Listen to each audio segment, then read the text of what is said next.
Oi, gente! Voltei pro canal. Hoje o vídeo também vai ser sobre geografia. E o vídeo de hoje vai ser sobre sistemas socioeconômicos. Primeira coisa, o que são sistemas socioeconômicos? Sistemas socioeconômicos nada mais são que estratégias para gerir os países. Então, depois da crise de 1929, que eu falei no último vídeo, se você não assistiu, vai estar o link aqui embaixo. Ou é só entrar no meu canal que vocês vão ver. Depois da crise de 1929, depois da queda da Bolsa de Nova York, o mundo entrou em debate. Houveram diversas repercussões e todo mundo estava questionando qual é o melhor jeito de se administrar um país, político e economicamente. Os dois principais, concorrentes desses debates são o socialismo e o capitalismo. Eu vou falar primeiro do capitalismo, que é o que a gente mais tem contato, na prática. E o capitalismo, ele gira em torno do capital. O que é o capital? O dinheiro. No capitalismo, os bens, eles são adquiridos por meio da compra. Então, você vai ter seu dinheirinho, você vai ter seu capital. Você vai lá e vai comprar o que você quiser comprar. A sociedade capitalista, ela é dividida principalmente em dois grandes grupos. Burguesia e o proletariado. Então, quem emprega e quem é empregado.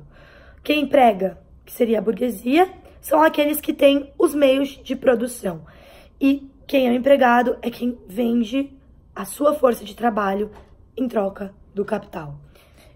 A economia no capitalismo é uma economia de mercado. Como assim? O mercado regula a economia. Então, a lei da oferta e da procura é o que estabiliza, é o que controla a economia do país.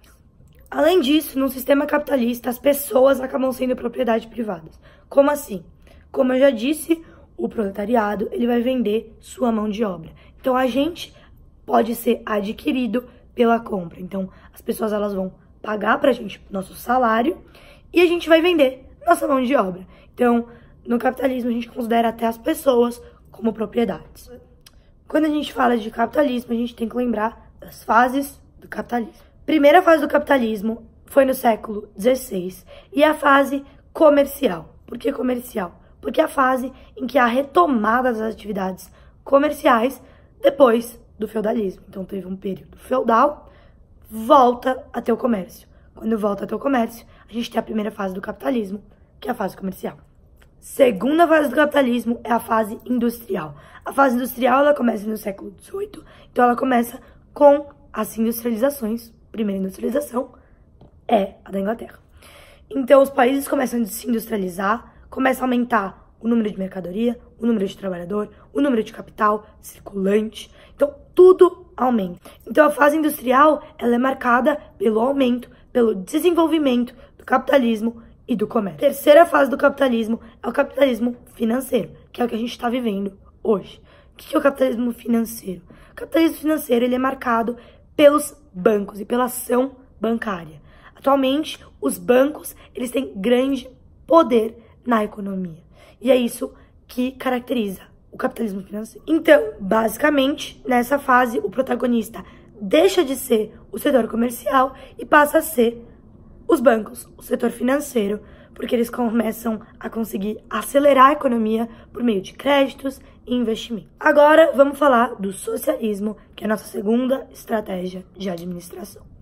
No socialismo, o Estado, ele é interventor. Então, o Estado, ele intervine para que diminua, para que não hajam desigualdades sociais. Então, a sociedade, no socialismo, ela não tem classes, não tem divisões. O governo que gera empregos, o governo que organiza a economia, então é uma economia planificada, então ela não tem oscilações como a economia do capitalismo, porque a economia do capitalismo, ela é gerada pelo mercado, pela lei da oferta e procura, então ela está sempre variando. A economia no socialismo, não, ela vai estar sempre planificada, porque é o governo que organiza, é o governo que gere. Então, no socialismo, tudo é público, tudo é estatal, os bens básicos, eles são fornecidos pelo governo e nada tem caráter individual. É tudo dividido entre todos, para não haver desigualdades.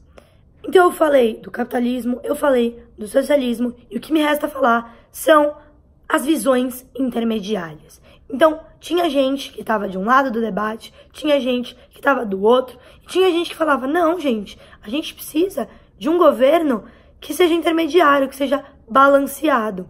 Quem são esses? John Keynes e os ludistas. Quando a gente fala de John Keynes, a gente fala de keynesianismo. O que é o keynesianismo? É uma proposta. Então, o cara vem e ele fala, gente, seguinte, não dá pra gente escolher entre o capitalismo e o socialismo. A gente precisa de uma estratégia que junte o melhor dos dois. Então, o John, ele vai lá e ele propõe um capitalismo com um Estado interventor. Então, um capitalismo com uma intervenção estatal na economia para balanceá-la. Já os ludistas, eles surgiram com um movimento que depois foi chamado de socialismo utópico. Por que utópico? Porque são ideias realmente idealizadas. Por quê? Porque eles queriam uma mudança, eles queriam não ser mais explorados, eles queriam igualdade, mas sem rebelião. Então eles achavam que eles conseguiriam chegar a esse estado, né, igualitário sem se rebelar. E a gente sabe que isso não acontece, nunca aconteceu e é muito difícil de acontecer. E para finalizar o vídeo, eu vou falar um pouquinho sobre o welfare state e socialismo real. No welfare state, que significa um estado de bem-estar, o que acontece? O governo, o Estado, ele aumenta os tributos, então as pessoas elas pagam mais impostos, mas ao mesmo tempo esse dinheiro ele é retornado a elas por meio de investimento nas estruturas do país. Então, por exemplo, eu vou pagar mais de imposto, mas ao mesmo tempo as escolas públicas vão ser tão boas quanto as escolas privadas. Então, isso é um estado de bem-estar. O socialismo real é um conceito que se refere ao socialismo na prática mesmo, e o socialismo real, ele não extingue as desigualdades, e muitas vezes ele leva a ditaduras e a governos ditatoriais. Enfim, gente, esse foi o vídeo, espero que tenha ajudado, espero que vocês tenham gostado. Se tiver alguma dúvida, pode deixar aí embaixo, que eu vou estar respondendo, e se inscreva no canal, deixa um like, tamo junto!